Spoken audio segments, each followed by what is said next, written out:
Жанар мен Ерланның үйленгеніне 7 жылдан асқан. Бастапқыда бәрі жақсы еді.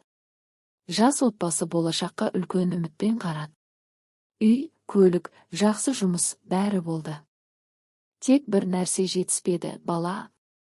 Алғашқы жылы Жанар өзін кінәлады. Мүмкін менде бір ақау бар шығар деп іштен тынып жүрді. Ауруханаға барып тексерілді.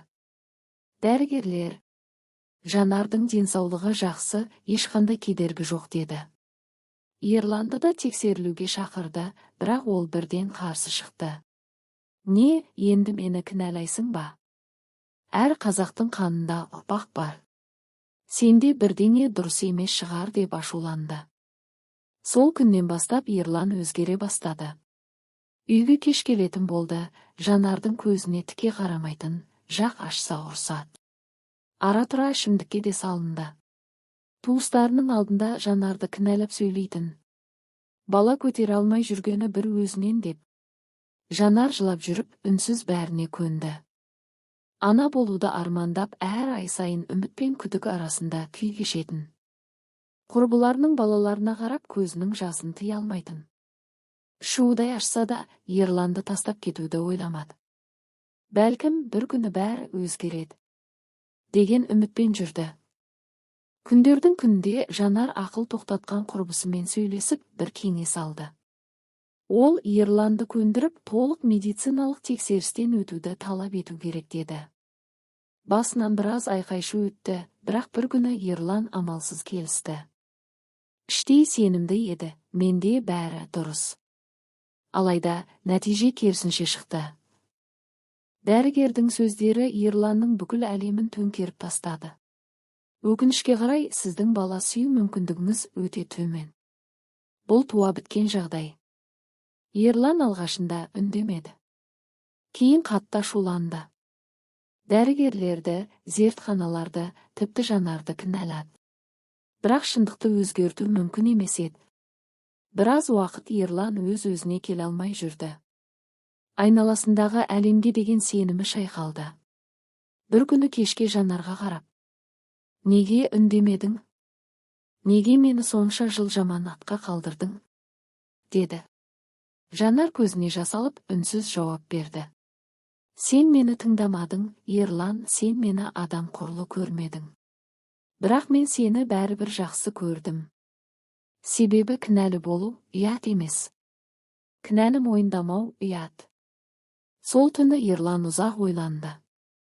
Өмірінде алғаш рет өзінің әлсіз тұстарымен бетпе-бет келді. Жанардың шыдамдылығын, мейірімін, адамгершілігін енді ғана түсінді. Көп ұзамай екеуі бала асырап алу туралы шешімге келді. Ерлан бұрынғы тәкаппарлығын тастап, өмірге басқаша көзқараспен қарай бастады. Енді олар үшін бастысы бір-біріне деген шынайы махаббатпен түсіністік еді.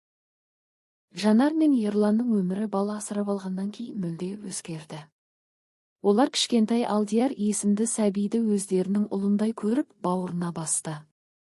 Алғашқы күндері Ерлан бір түрлі күй кешті, жүрегінің түбінде бір қорқыныш, белгісіздік бар еді. Бірақ Алдияр алғаш рет әке деп тіл қатқанда, Ерланның ішіндегі бүкіл күмән, күдік, қорқыныш көз жасымен бірге ағып кетті. Кешкілік олар үшеуі дастархан басында отырып, жай ғана күлісіп отыратын болған. Алдияр ойыншық көліктермен ойнап жатса, Жанар мен Ерлан үнсіз бір-біріне қарап көзбен сөйлесетін.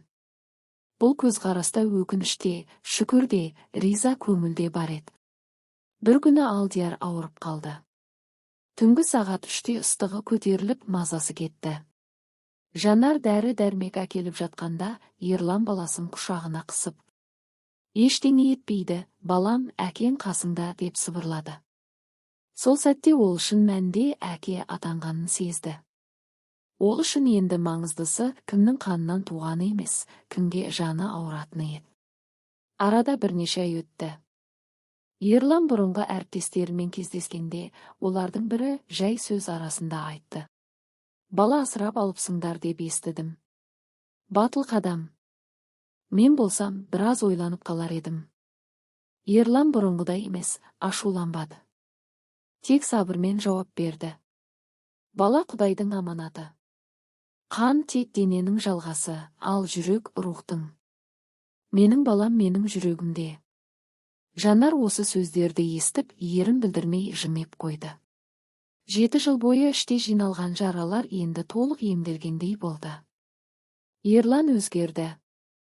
Мүлде басқа адамға айналды.